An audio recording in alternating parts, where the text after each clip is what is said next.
Welcome to Eat, Sleep, Wine, Repeat, a podcast for all you wine lovers who, if you're like me, just cannot get enough of the good stuff. I'm Janina, your host, brand ambassador, wine educator, and sommelier. So stick with me as we dive deeper into this ever-evolving, wonderful world of wine. And wherever you are listening to this, cheers to you. Hello, wine friends, and welcome back to another episode where I am talking to one of the most exciting names in the sommelier world right now, the brand new UK Sommelier of the Year 2026, Emma Denney. So we're going to be talking about what it actually takes to win this competition from every single stage. So you're going to be able to see behind the scenes what actually happens. We are going to be talking about the secrets behind her incredible wine list at Claridge's. So she is the director of wine at the legendary 5-star hotel in London with nearly 2,000 wines on the list. She's an advanced sommelier, currently studying for the Master Sommelier title, and I have got her to divulge some of her hidden gems on the wine list, some of the bottles that she thinks deserves more attention, and the exact wines that she would happily drink herself. And we will also be touching on one of her specialist subjects, champagne. Make sure you stay to the end because I'm going to be putting her to the test with my own champagne pub quiz. And you'll learn what is the ultimate wine trip you must go on and the grape variety that deserves far more attention. So pour yourself a glass, get comfortable. You're about to have a million wine recommendations thrown at you. Enjoy the conversation. Emma, may I start by saying what a pleasure to have you on during this triumphant moment. Congratulations on being the UK Sommelier of the Year 2026. Thank you so much. Thank you so much. I'm very grateful. I'm very grateful to be here. Oh, well, you are the talk of the town. So how about we take you back to the moment when your name was announced as the UK Sommelier of the Year? I mean, what went through your head? I was very happy. I couldn't believe that I've, finally done it. I had a really good feeling about my preparation this year and how I composed myself throughout the competition.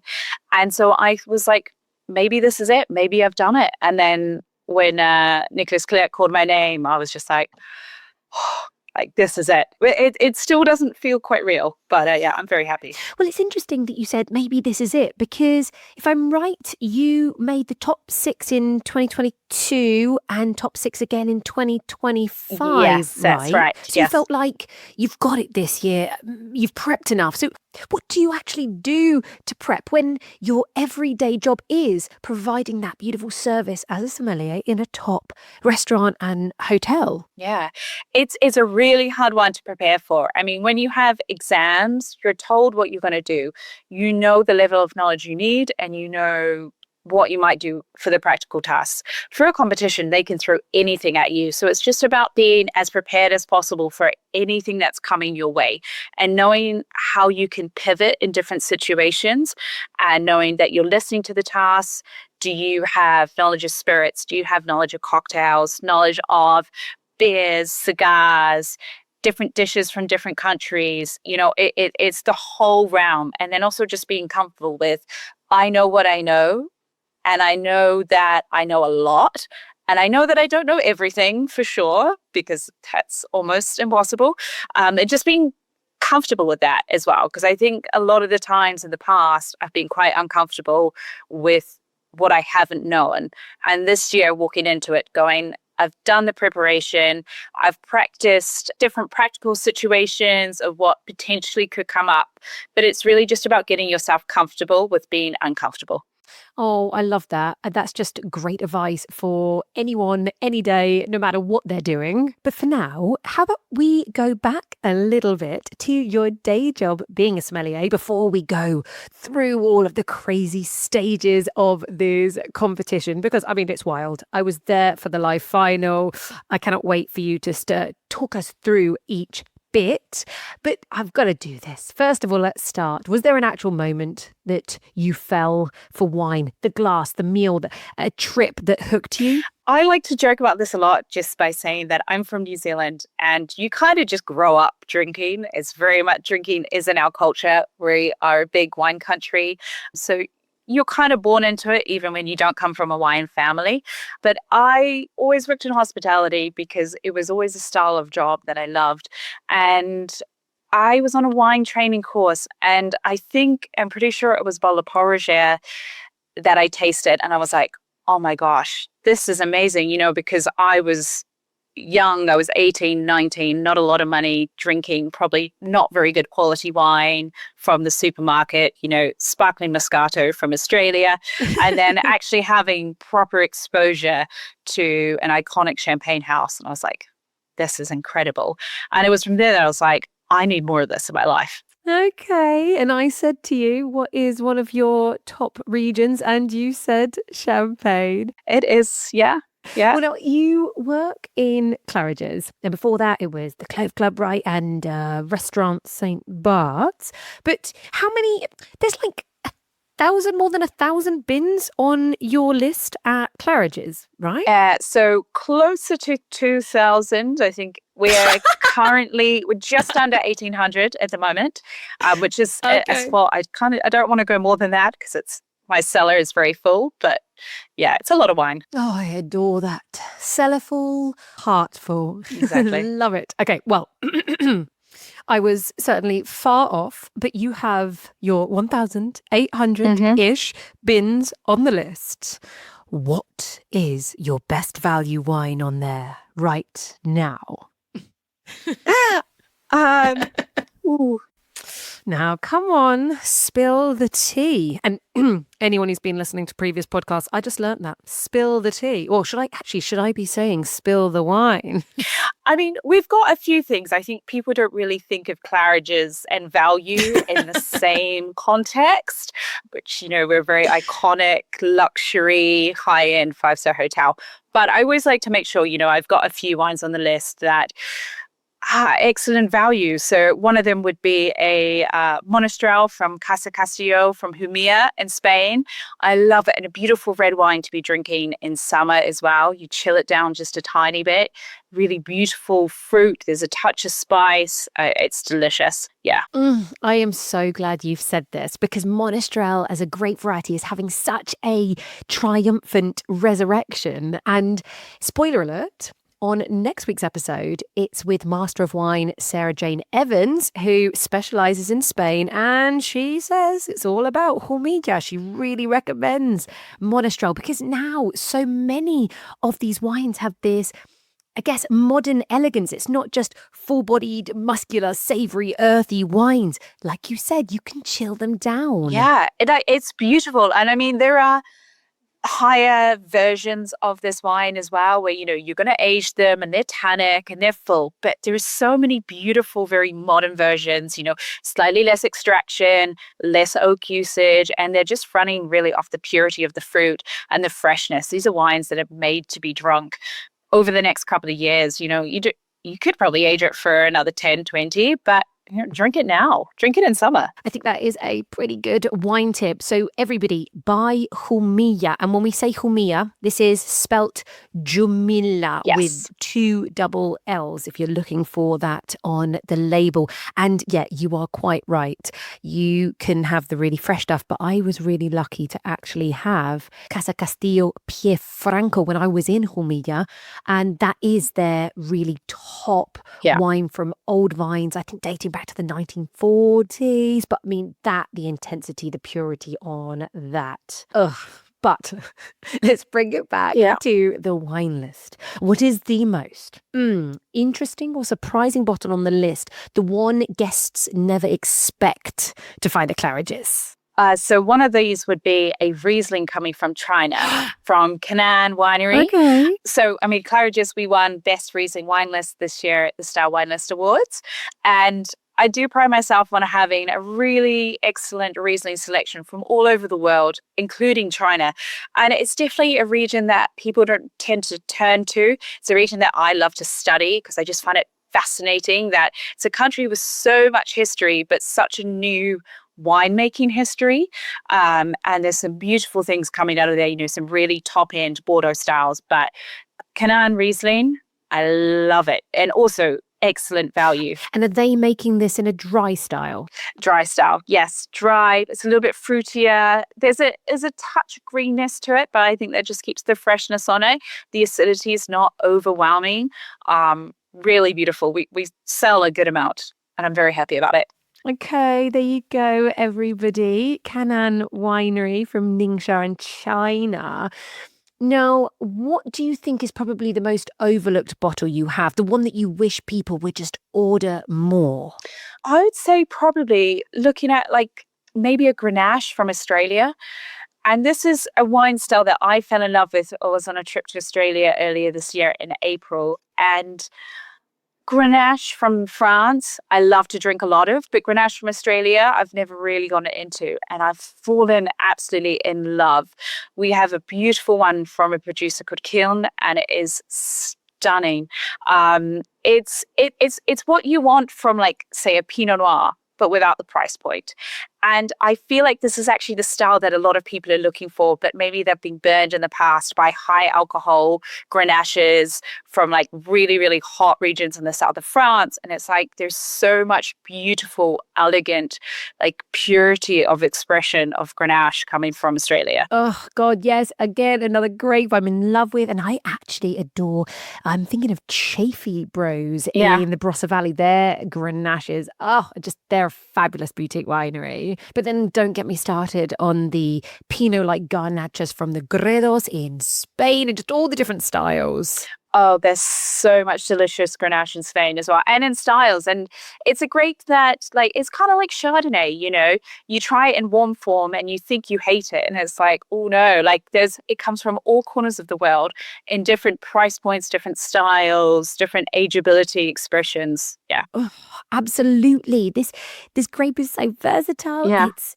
drought tolerant. So I think this is an important grape for our future. Yeah. It can be so juicy. It can be so elegant. I mean, I feel like this is a gem that needs more recognition. Grenache needs its moment in the spotlight, I think. 100% agree. Right. I'm loving picking your brain. Okay, right. Next question. What is your worth every penny splurge wine on the list? I would go for something classic, but I would go for a Syrah-based wine from the Rhône. So something from Côte Rôtie, maybe something from someone like René Rostaing.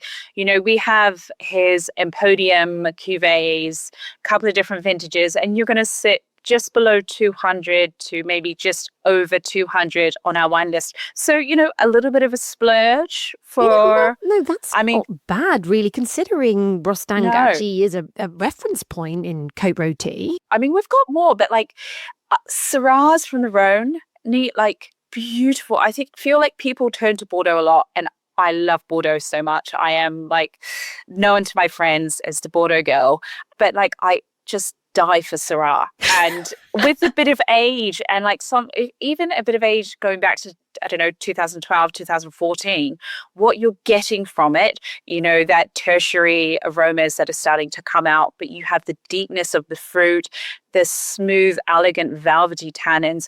I feel like people are maybe looking for that sometimes in, say, a Bordeaux and spending a lot of money when you could actually be getting it from a Syrah. Yes, it's a slightly different style, a bit more peppery, a bit more olivey, but it is just beautiful. And once summer's over, as it gets cooler, that's what I'm back to drinking. And when I go out for a special occasion, that's a bottle that I'm purchasing. You're making me want some Syrah now. Well, now, you said that with passion. I was going to ask you if you could only pour one wine off that entire list for yourself, so just for pleasure, what would it be? So, I mean, would it be a Côte Rôtie? I would go Hermitage, actually. Okay, Yeah. Probably go for something from Chave. Well, classic, total benchmark producer. If I'm not paying, or if money didn't exist, me too. If I'm paying, I might need to save up. But I love Chave. I've had the pleasure of going out to his winery and visiting with him. And that was just a pinch me moment of like, I've peaked. How does life get better from here? I adore his wines. I mean, tell me, what is it like there in Hermitage? I've never been there. I know that you're going to be surrounded by these steep stone-walled terraces. You just this one hill. It's got to be beautiful, right? Looking down towards the Rhône River. Oh, it's stunning. When you go there to the town of Taint and you go up the hill of Hermitage and you go up to like where La Chapelle is, you know, Jabelet owns La Chapelle, but then you have Chapotier owning all the vineyards around it, and you just see all this history, and it is the most beautiful sight. Like the river is just like flowing through this vast region, and like it's such a steep slope. It's beautiful. Every time I'm kind of near it, I just love to go up there, and I'm lucky enough to have visited a few times, and it's still one of my favorite places in the world. I mean, I think we're very lucky, aren't we? In the wine industry, we get to travel a lot for our job, for work. We see so many wine regions, and I'm assuming, right, this is your recommendation, one of your favorite places that you have visited. Yeah.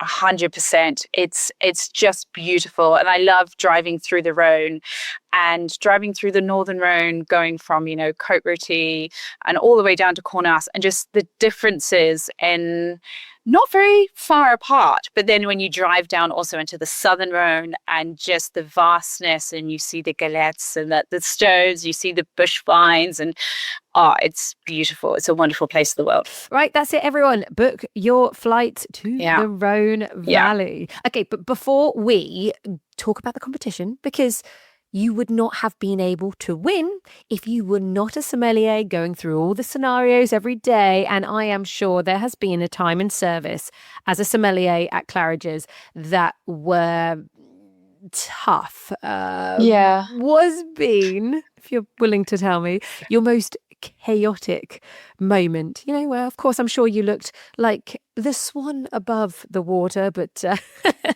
legs going crazy underneath. I think I block a lot of them out, but no, it's very good at Claridge's. I mean, the worst occasion was a time when I had a bottle of Rhône Blanc de Blanc that was probably shaken a little bit and wasn't as cold as it should have been.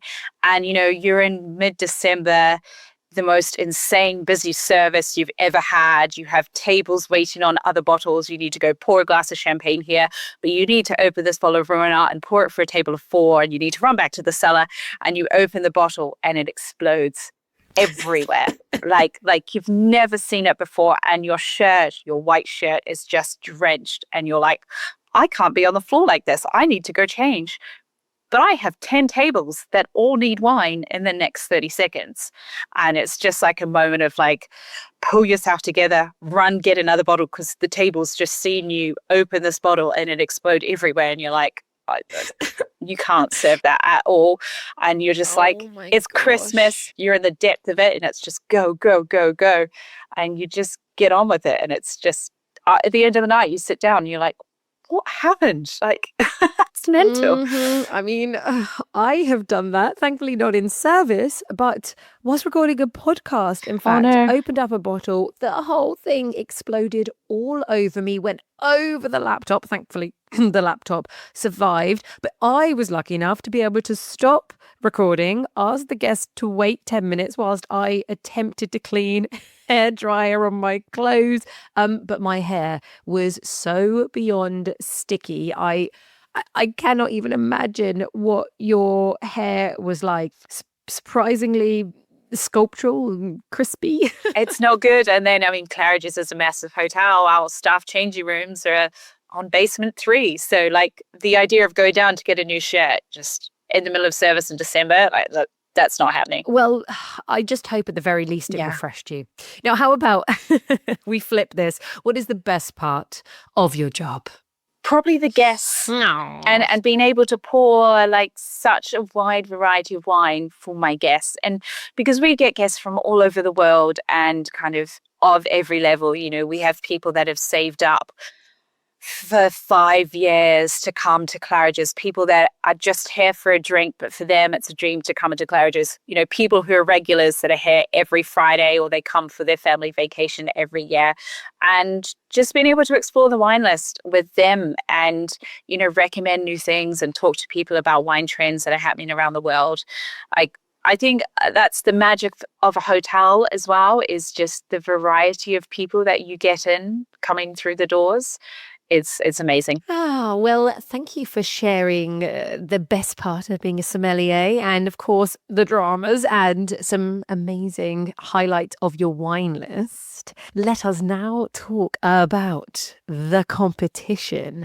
And shall we start with talking about the fact that this competition, it is not just one day. I mean, there is a mock exam to start with, which guides sommeliers and it helps them prepare for the live judging event. And then there's the quarterfinal, which is including theory, written blind tasting, practical service exam. So how about, I mean, what are some of the questions that come up on the theory test? Oh, it's very widely reaching, and it's really about anything to do with the world of wine, personalities in it, you know, vineyards, appellations. It was saying, you know, how many Grand Crus in this place, how many appellations in this region.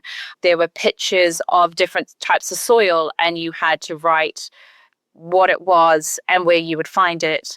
There was, you know, different vintages in Burgundy, and you had to sort them by being which ones were hot vintages, which ones were cool vintages. There were names of very obscure grapes that you had to write where they came from in the world, which, you know, I guessed a lot of. Oh, I was just going to say, give us a grape, give us an obscure grape. Tell us about it. No. There's some that you kind of know. I can't remember any of them now, but there's a lot that you're like, this feels Italian. Great, let's write that.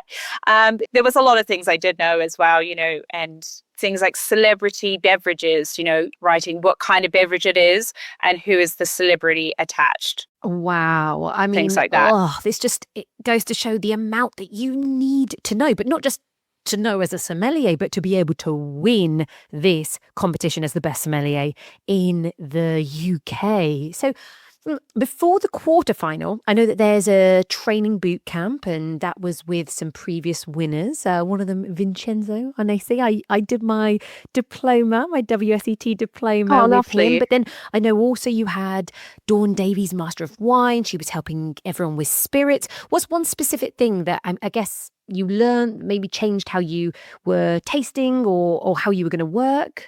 Oh, I learned a lot from the boot camp that I did with Vincenzo, and that was a lot on the practical side of it and the service portion of it, and just going in and being prepared in your mind before the task, and then also just actually listening to the task fully, because a lot of the times you read what's written in front of you, or you think you're listening, but you've misunderstood the question, and then the task, you're just losing points because you're not doing it correctly.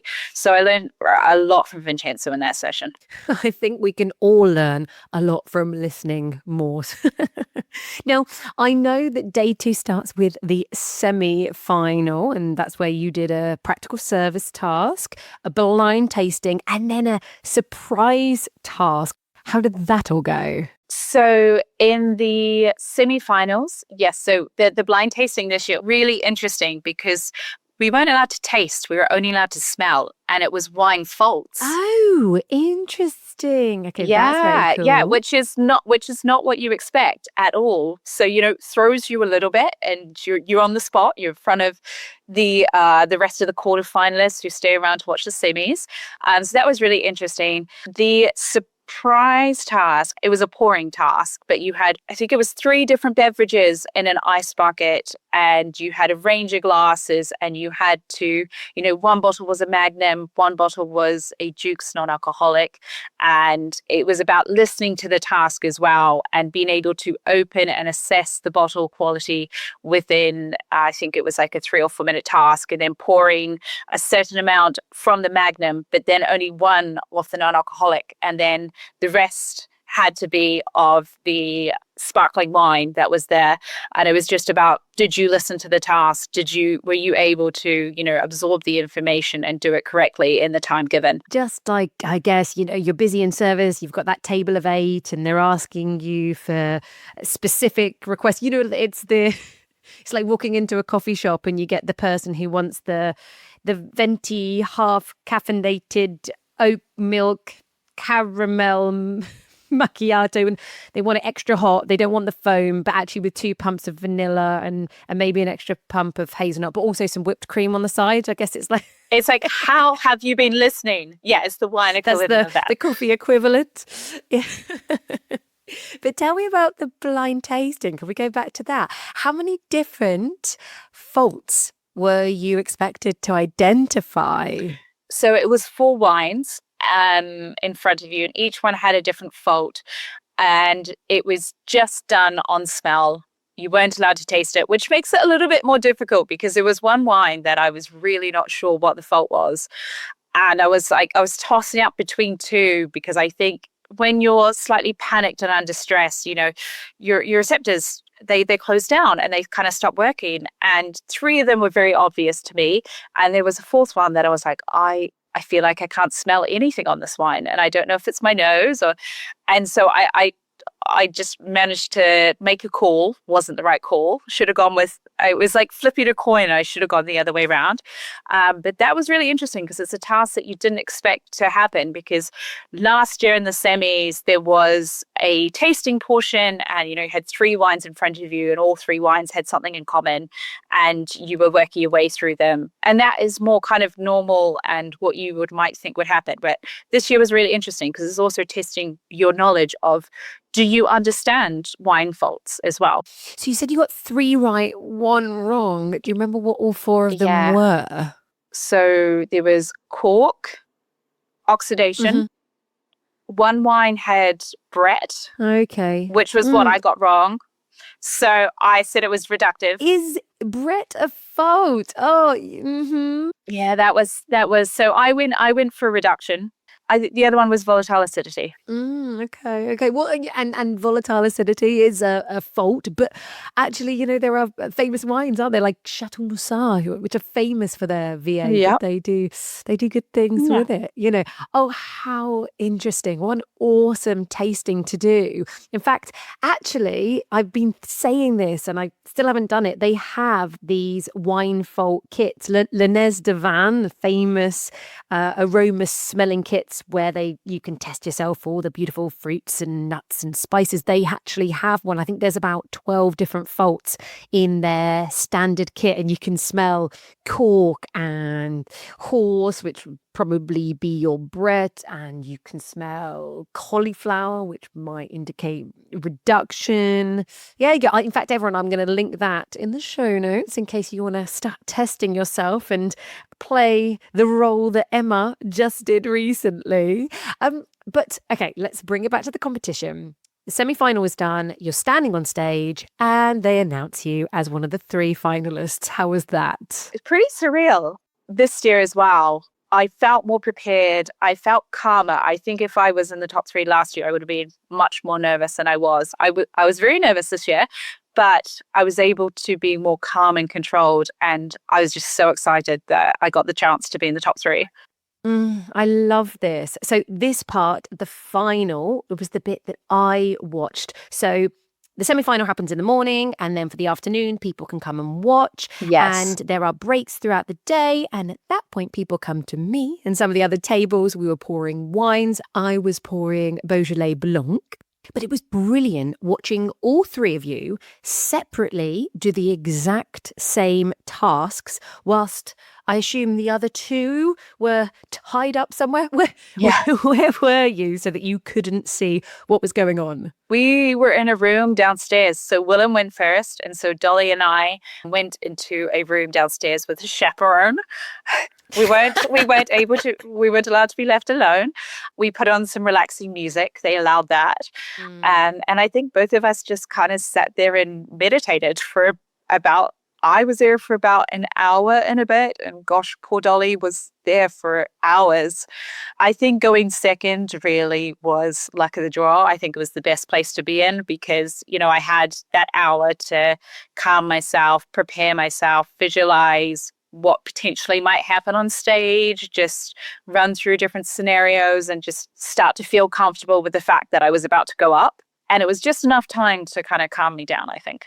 Well, yes, definitely being calm for sure helped you. Yeah. I suspect it was your knowledge that really is why you won. But I mean, let's go through every single stage now that all three of you had to do. Walk me through the wine list correction, because you have about, I think it's 6 minutes, don't you, to look at a wine list and you're looking for errors. You need to catch them. So what are the sort of errors that you're going to find on this list? So it might be the wine list might have a vintage of a wine where that wine wasn't produced. Or, for example, one of the mistakes was, I think, 100 Hills that had as a known vintage, but they only produce vintage. There was different appellations, so this cuvee should be based in this appellation, but on the wine list it's written as something else, like different cuvées under different producers, those kind of things.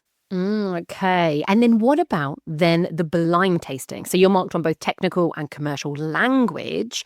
You had 6 glasses in front of you, and it turned out that they were 3 Pinot Noirs and 3 Chardonnays. So what is the very first thing that you did with those 6 wines in front of you? I was just trying to think what is in the glass. Like, don't be fooled by the glass that came before or the glass that came afterwards. And then when I went through it and I was like, these are 3 Chardonnays. I was like, individually, if I'm not being biased by the glass before or the glass after, this is a Chardonnay, this is a Chardonnay, and this is a Chardonnay. Like, I would bet my life that these are Chardonnays. And I was like, is this a trick or not? Because you never know what kind of trick they're trying to pull on you. And I called them 3 Chardonnays, called them 3 Pinots, and that's what it was. Thank God. Well, okay, how do you tell the 3 Pinot Noirs or Chardonnays apart? What are you looking for in terms of identity clues? Because you were saying, okay, it's this vintage, it's from this country, it's this region. How are you narrowing it down? You're looking at things like the alcohol level. Does this mean it's coming from, a warmer vintage, or is it just coming from a warmer region? Maybe the kind of minerality or reduction on the wine might call it to come from certain areas in the world. Oak usage, some regions you're going to utilize more oak than others. Different winemaking styles, is the terroir showing through? Those kind of things. Okay. I mean, was there a moment when you were thinking you had an answer in your head and then you flipped it and thought, yeah, I'm going to go with this one? Yeah. I think it was the Chardonnay that was from New Zealand, and I said it was from Australia. Okay. And in my head, I was like, this is from New Zealand, and I said Australia, and I was like, I should have gone back and changed. But there was something in me that I was like, I'm not sure, but I'm like, is this right? Is it right? But I should have said it. Okay. It's fine. Well, It's fine. You can't get everything right. And also the differences, New Zealand versus Australia. I mean, it's very hard to tell the difference. And I'd say nowadays, with different winemakers like traveling from country to country and styles just being woven in all around the world, it makes it really, really difficult. I mean, I don't know how I would do it. I guess if I felt it was this cooler climate precision and kind of a more electric fruit and acidity, I'd go New Zealand versus riper sunshine fruit, I'd go Australia. But I think, back in the past, the stereotype of big buttery Australia versus that lean, steely New Zealand, it no longer holds true, right? Yeah. It's not the case. Like now, like as I said, I went to Australia early in the year and had some delicious Chardonnays. And there's so many beautiful examples that also, you confuse with Burgundy. Mm-hmm. You confuse with, Santa Barbara in California. And it's just makes it very hard. Yeah. Well, just anybody listening, remember, this is a very specific skill. Yeah. This is not what you need to do to enjoy wine. Grab a bottle, pour it out, and just enjoy it. Exactly. Okay, well, moving on, you also had a service task. I think you were choosing certain dishes to go with wine. So why were you recommending them? What was your focus there? I didn't do as well as I probably could have because I don't think I listened to the task properly. So I didn't take Vincenzo's lesson, but it was the final task on stage when you're alone. And essentially, I think you had 5 chefs and 5 wines that were related to a country where they're from or a country they had strong ties to. And you then had to recommend a dish. And I know now that the other 2 finalists swapped the order around, and I went, that was in the order in front of me. So I ended up with, like Chateau de Cam on my 2nd or 3rd course. But oh no. Then again, I'd have the King of Sauternes at any course. But that's why. But you know what? I paired it with a foie gras, which, well, of course, like one of the world's greatest food and wine pairings. Classic pairings. So, but then I ended up with a Chave Hermitage Blanc as my main course, which I probably wouldn't have. But, I pivoted and paired with some escargot, I was like, this is a really interesting menu that I've put together. But you know what? It sounds delicious. I'm sure I would sell a lot of it at Claridge's. So, yeah.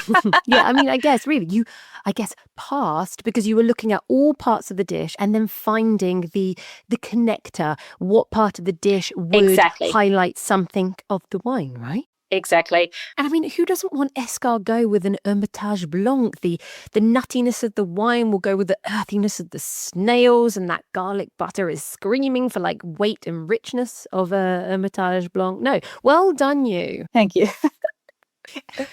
So what I loved was the timed visual challenge. I mean, this was almost like a pub quiz. I loved it. And I learned so much. I learned, you had images of, I guess, utensils. So one of them was the Venencia, which I now know, and that is performed by a Venencia door. So they take sherry out of the cask, they serve it with a Venencia, and then they had pictures, didn't they, of certain people, of vineyards. How did you do with that? I think I did okay. I only got a few wrong. So was there one that just you saw the image and you were like, boom, I know that? Philippe Paquelet. Okay, interesting you said that, because who is Philippe Paquelet? Oh, he's amazing. Okay, am I going to sound stupid? No. That? He is a wonderful winemaker based mostly in Beaujolais, Burgundy. Okay, he is nephew of Marcel Lepierre from Beaujolais, and also has another wonderful winemaking cousin, Christophe Paquelet, who is equally just as lovely and is such a wonderful man. So it's a family of incredible winemakers. Right. I need to do my homework because this is definitely Beaujolais royalty that we are talking about. Although I did get the image right of Caroline Frey, who is just a wonderful. I mean, I used to sell many of her Jablais wines when I was a sommelier. She totally transformed them and also revived Chateau La Lagune. But now she's making her own wines in Switzerland. Yes. I'm yet to try them. Have you tried them yet at all? I haven't, but I was at Jablais a couple of months ago and we were talking about it. They now have Chiara from Emilio Pepe in there who's making the La Chapelle wines, which is really exciting. Oh, that's cool. Yeah, so Chiara Pepe has stepped in as winemaker for La Chapelle. But yeah, Caroline, she's lived in and out of Switzerland for years, and that's always been her base. And she's had a vineyard there for a while, and that's just been her personal project. And I think it was time for her to step back. But they had her wines there, and I was really gutted that I wasn't able to purchase them because I was flying back with just hand luggage, and we were flying out that day, so I couldn't even buy a bottle to drink then and there unless I, drank a bottle in the airport before going through security. Or just, a quick glug, glug, glug, glug, glug, glug. Well, yeah. I'm waiting finally You know, there are more and more of these scanners in airports where we can actually bring big bottles, yes. liquids. Just I everything. can't wait Oh, that for would be that amazing. moment. Ugh, dearly. But these Swiss wines, annoyingly, I know that the Wine Society brought in one batch, the first batch, and it was earlier this year. But when I went back to check, like, it's done. Quite clearly, they sold it away. And I can't find anyone else in the UK. So everybody, I think we all need to go to Valais and just visit Caroline Frey. But okay, getting back to the competition. Oh, the best part was the champagne pour challenge. I mean, this for me was the most mesmerizing. I mean, I don't know how it was for you because you were on stage, but you would have been able to hear a penny drop. It was just silence. Oh my gosh. Like I could feel it. I could just feel the silence in the room. And everyone was so engaged. Yeah. You had a Jeroboam, each of you. Yes. It was a Moet vintage 2004? Yes. Didn't you? And you had to pour 23 even glasses from the Jeroboam and then leave what should be, in theory, the perfect amount for a final glass, the 24th glass. Yes. I did the worst. Which is the thing that has really pissed me off. After the competition, this is the one task that I am annoyed with, and I'm annoyed at myself. I'm very happy with how I did, but I was practicing the day before, but practicing with magnums, and I was like, I feel good. I feel confident about it. Like even if it's not completely equal, like it's going to be okay. And I left so much my bottle. I think my glasses were quite even, is what I've been told. I haven't watched the video back because I can't bear to do it just yet. But I've been told the glasses were very even, apart from the final glass, which was like a pint. And I struggled so hard to get my bottle open. The cork was like so stuck. Oh yeah. And I was like, I could hear like Dolly and Willem both like pop, pop. And I was like, oh no, I'm going to run out of time. And the thing in competitions is finish a task. Number one rule, finish the task. You lose so much when you don't finish the task. Always finish and then go back and add on the niceties and fix everything up. And I was just I think panicked that I had fallen behind. And my first few pours were a bit small. And I was like, you know what? We stick with it. You poor thing. And I should have just poured more, but it's okay. It's all right. I mean, I want to know who's the person that got that pint glass of champagne. I know. It wasn't me. I think I needed it after that, but it wasn't me. Oh, well, whilst you were very busy competing, yes, there were many breaks throughout the day and people got to come to the back where all the wines were. And as I already mentioned, I was pouring Beaujolais Blanc. So everybody, delicious Chardonnay. But in very, very good company, there was Krug, Garus, Vega Sicilia, I can't remember, Stag's Leap Wine Cellar. So there were phenomenal wines for spectators to come and taste. So do you remember, did you look to see what wines were out there being poured?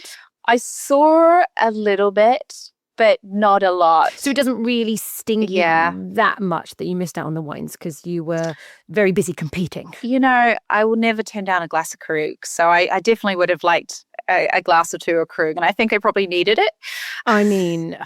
Krug is special, isn't it? Their art of blending, it's so often people's favourite champagne. For you, what is it about Krug for you? I love Krug. It's just such an extraordinary champagne, and Olivier Krug is a wonderful person. I've had the pleasure of visiting Krug, and it's a wonderful place. And it's a champagne I've poured for many years at work as well. And it's great as an aperitif. It's a wonderful food pairing.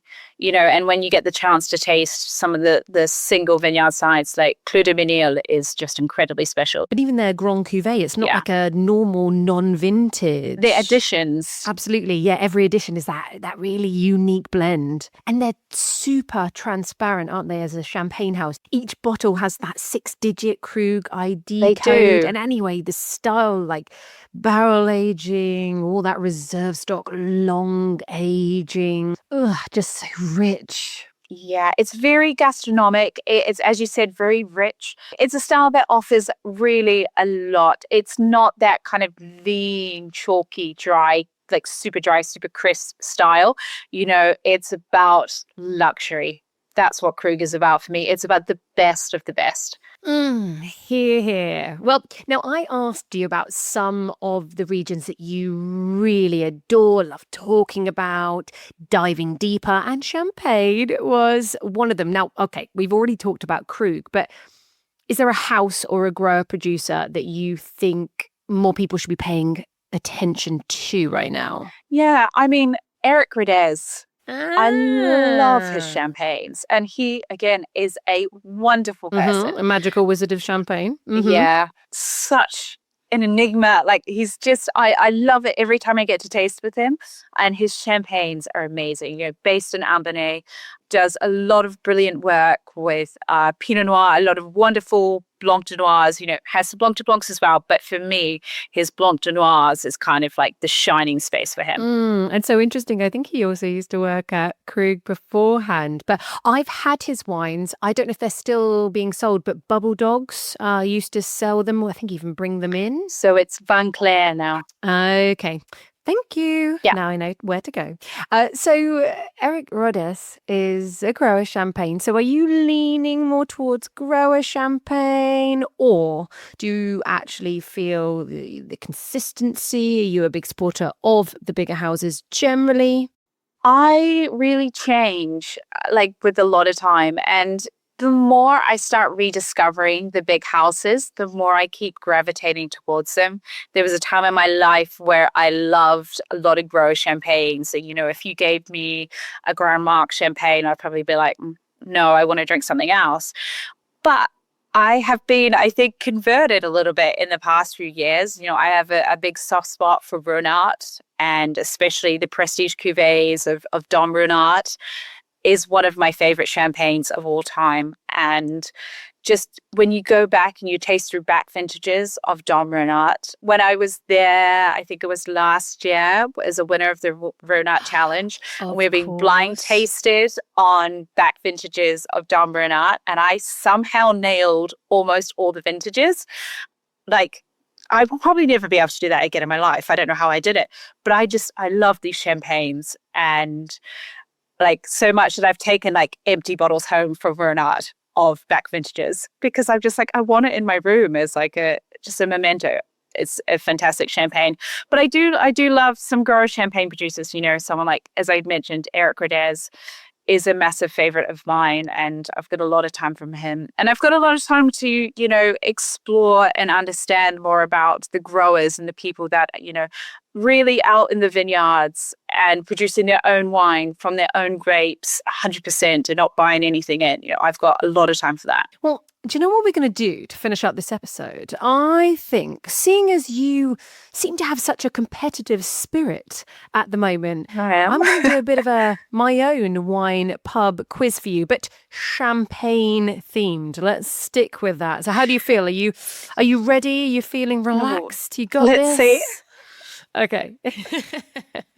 I've got a load of questions. Let's see. I've got 10 questions. Let's see how far we get on. Let's see how long it takes. So, question number 1. What happened in Champagne in 1911, and why does it still matter to how the region is regulated today? So 1911 was the year that there were the big riots from all the farmers. There was a lot of unhappiness in the region and the way that things had been controlled, that had spells of bad weather and just, unfairness happening in business. And this is kind of how the modern appellation system started was from this. And it's from this that today's rules and regulations, throughout France as well, were established. Well, I tell you, the French, they know how to riot. Oh, they do. Okay, right. Question number 2. What does ce point mean? And you get an extra bonus point if you're able to think of a prestige cuvée that is famous for using it. Ooh. I mean, it's when the bottles are upside down in the champagne aging process. You put it upside down so that all the yeast falls to the neck of the bottle. There's a lot of people that use it. I don't know if I can think of anyone. Oh, well, that's all right, because I've already Googled and I've written down a few. And I suppose the one that's maybe most well-known is Dom Perignon for its late disgorged P2 and P3 releases. But there's loads. There is loads, as you said. That everyone you can just Google and find out a list. I think anyone who's doing like a late disgorgement is going to be doing that. That's how you're going to be storing the bottles for a long time as well. Exactly. Consolidating the lees into the neck just makes late disgorgement so much easier, reducing the risk of the wine being too autolytic, too yeasty, but also it helps, I think, with precision. Right. Question number 3. What do the letters RM and NM mean on a champagne label? So I am, please excuse my terrible French here, but reculant, manipulant. That sounds good. I mean, the accent's there. So that's essentially a grower champagne producer. So that's someone that is, you're farming and you're growing your own grapes, and then you're producing your own champagne from those grapes. And the difference here is you're not buying anything in. And then an NM is a négociant manipulant. So this is what we'd know is like, the bigger houses that you have around, your Louis Roederer, your Bollinger, your Laurent Perrier. So houses that are actually buying grapes from champagne growers. And this is a huge, huge, huge part of the champagne industry. And it doesn't necessarily mean that it's worse or that it's a bad thing, because actually a lot of these houses, they put in a lot of effort to ensure they have excellent long-term contracts with the growers, and it just means you have a very stable style of champagne that you're producing quite a lot of the times. Oh, there we go. And there are lots of other letters, aren't there, on champagne labels to look out for, but I think definitely knowing RM, especially if you are after a grower champagne, that's useful to know that's what it means. Okay, next question. These chalky soils in Champagne, why are they important? What do they do? So it's definitely a part of Champagne that's like a real strong, important identity key of Champagne. It's a type of soil that allows for really good drainage, really good penetration of the roots. And, you do almost sometimes get this kind of chalky minerality in Champagne. And if you ever I've had a still Chardonnay from Champagne, and honestly tasted like I was like licking chalk. There you go. Which sounds terrible, but was amazing. So, yeah. Does not sound terrible to me. No. Okay, we're going to go on to the next question. Who actually gets credit for first describing how to intentionally make a wine sparkle through a controlled second fermentation? And no, it was not Dom Perignon. It was an Englishman. Yes, it was an Englishman. It was an Englishman. I'm going to need you to help me with the name. It was Christopher Murray. There we go. Who first described the method to the Royal Society in 1662. Yeah. And I can tell you that easily because it is in front of me.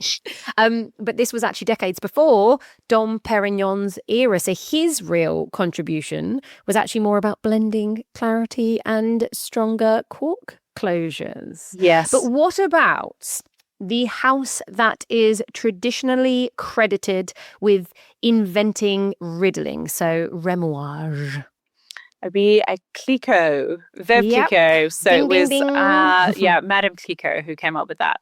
Absolutely. She was famous for using a kitchen table, having some holes drilled in it in the early 1800s. But we love Madame Clicquot. This was a time when women didn't have bank accounts and she's running this business. Yeah. She's completely changing the way champagne can be made. She was also the first person to produce a champagne rosé. Yes, big fan, right? Oh gosh, okay, I've got quite a few more questions. I'm gonna do two more. I've got two because they're cool. Right, here's one. Okay. What is Coteau Champenois? So those are still wines from Champagne. So I mentioned I had a still Chardonnay in the past that tasted like chalk. That is a Coteau Champenois. And if you ever get the opportunity to taste one, take it, because that is like for me, the most pure expression of what champagne tastes like. Because champagne, you're also tasting the winemaking, where with the Coteau Champenois, you're quite often just tasting, the purity of the grape and the purity of the terroir.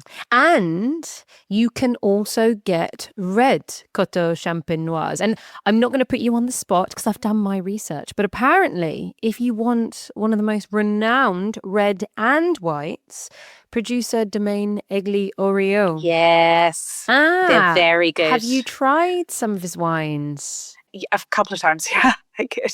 Amazing. Okay, well, for anybody who hasn't and is interested, apparently the red is called Cuvée de Grande Côte. I'll put a link, everyone, if you want to check out these wines. Okay, right, I've got one more for you. Right, are you ready? Which house still produces a champagne from ungrafted pre-phylloxera vines? I believe it is Bollinger. Yay! Winner! I crown you the Eat, Sleep, Wine, Repeat Sommelier of the year 2026. So this is the Bollinger Vieilles Vignes François. Francois. Okay, yeah. Good. I'm glad. Yeah. We'll go with that. But yeah, this is from a handful of very tiny plots of Pinot Noir. They are planted on their own roots in sand, which is where phylloxera can't survive. And for that reason, they've never needed grafting onto American rootstocks. So if you want to drink some history, then this is definitely a champagne to get your hands on. Yeah. Absolutely. All right. Okay. I'm going to steal a few more moments of your time. You've already given us Hermitage and told us to get to the Rhône Valley. So ignoring that one, I want one other very special wine region that you think we all must go and visit. Do you know what I would say is I'm going to throw back again to being in Australia earlier this year. If anybody has a chance to ever get not just to a winery, but to a region, Margaret River is outstanding. I adore it. I am so glad you have said this because I'm so excited about this wine region right now. I mean, Jancis Robinson has said of all the wine regions she's ever visited, this is the closest one to heaven she's ever been to. Oh, I loved it. It's just, this sounds really like woo-woo, but just such a vibe and an energy. In the town, you've got the beaches close by.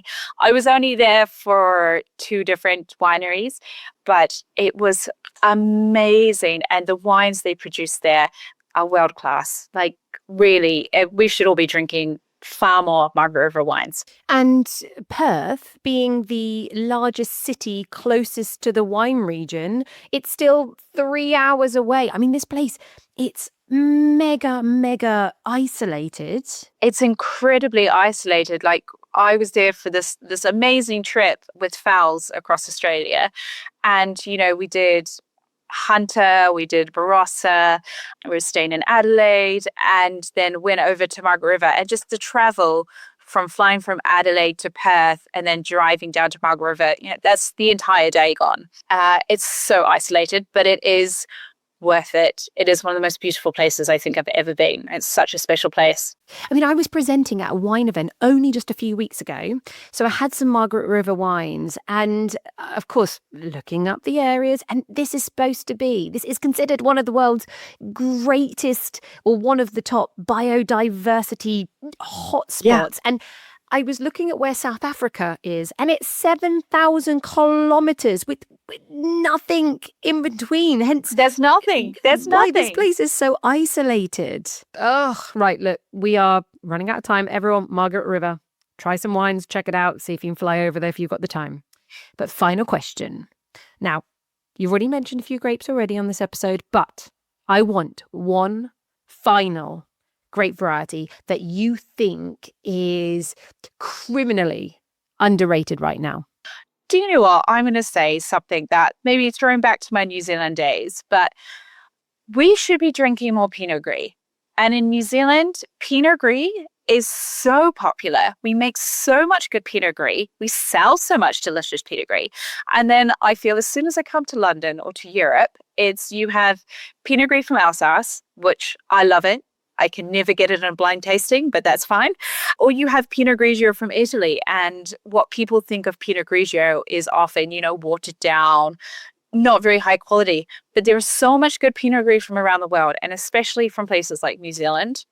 We should be drinking more Pinot Gris. It's a wine that can be dry, light, quite crisp if you want it to be. It can also be sweet and slightly textured. It's a wine for every occasion. And is there a favourite producer, or have you got a specific favourite Pinot Gris from New Zealand? So this is actually a sweet style, but Greywacke in Marlborough. I've never tried. Make an amazing sweet wine. We have it by the glass here at Claridge's because I'm a big fan of winery, and I just think the wine is world class and pairs so well with many of our desserts. But there's a lot of excellent, still dry styles. I think also Man o' War on Waiheke Island makes an excellent Pinot Gris as well. Well, thank you, Emma. Thank you for all of your recommendations. There's so many wineries, wines we need to try. I imagine now you just need to take a little bit of a rest and a step back and just indulge and enjoy in having been crowned UK Sommelier of the year 2026. Absolutely. Yes. Thank you so much. No, thank you, and speak soon. Well, I hope this episode has given you a real insight into just how much knowledge, skill and composure it takes to be a world-class sommelier. Hope you enjoyed the episode, and if you have, please do consider leaving a quick review on Apple Podcasts, or give the show a rating on Spotify or wherever you're listening today. And if you know another wine lover who'd enjoy this conversation, please share the podcast with them. Every review, rating and recommendation helps more people discover the podcast. And if you want to get in touch with me, my email address is in the show notes. And if you're looking for a wine host, presenter or a speaker for your next event, do get in touch. I'd love to help. Now, next week we are heading to Spain with Master of Wine, Sarah Jane Evans. We are uncovering some of the lesser known Spanish wine regions that deserve a place on your wine radar. And now to finish, as always, with a wine quote. And this is from British economist John Maynard Keynes. And he said, "My only regret in life is that I did not drink more champagne." Well, I'm here to always encourage responsible drinking, but I shall let you ponder on this quote and decide whether you deserve more champagne. I think you do. Whatever you are doing this week, champagne or not, I hope you find some time to learn something new, open up a beautiful bottle that is going to surprise you, and that you can share it with good company. Until next week, wine friends, cheers to you.